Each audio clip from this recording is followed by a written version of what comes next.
சபா மாநிலத்திற்கு 40 விழுக்காடு வருமானத்தை வழங்கும் விவகாரம் நாளை செவ்வாய்க்கிழமை சிறப்பு அமைச்சரவை. சபா மாநிலத்தின் மொத்த வருவாயில் 40 விழுக்காட்டு தொகையை அந்த மாநிலத்திற்கு மத்திய அரசாங்கம் திருப்பித் தர வேண்டும் என்று கொத்தக்கினபாலு உயர்நீதிமன்றம் அளித்த தீர்ப்பு தொடர்பில் இவ்விவகாரம் குறித்து முடிவெடுப்பதற்கு நாளை செவ்வாய்க்கிழமை சிறப்பு அமைச்சரவை கூட்டம் நடத்தப்படவிருக்கிறது என்று பிரதமர் டத்துஸ்ரீ அன்வார் இப்ராஹிம் தெரிவித்துள்ளார்.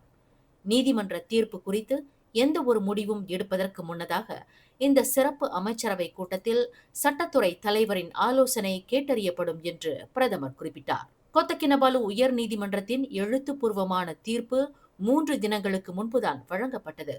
எனவே சட்ட நடைமுறையை அரசாங்கம் பின்பற்ற வேண்டியுள்ளது என்று பிரதமர் தெளிவுபடுத்தினார்.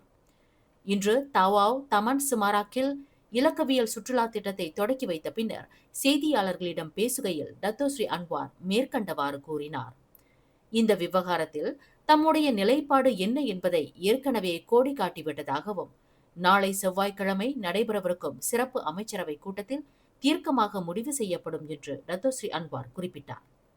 1963ஆம் ஆண்டு சபா ஒப்பந்தத்தின் கீழ் சபா மாநில வருவாயில் 40 விழுக்காட்டு தொகையை அந்த மாநிலத்திற்கே மத்திய அரசாங்கம் திருப்பித் தர வேண்டும் என்றும், ஆனால் கடந்த 50 ஆண்டுகாலமாக அந்த 40 விழுக்காட்டு தொகையை மத்திய அரசாங்கம் வழங்காமல் இருப்பது கூட்டரசு அரசியலமைப்பு சட்டத்தின் கீழ் சட்டவிரோத செயலாகும் என்று கொத்தக்கினபாலு உயர் நீதிமன்றம் அண்மையில் அதிரடி தீர்ப்பை வழங்கியிருந்தது.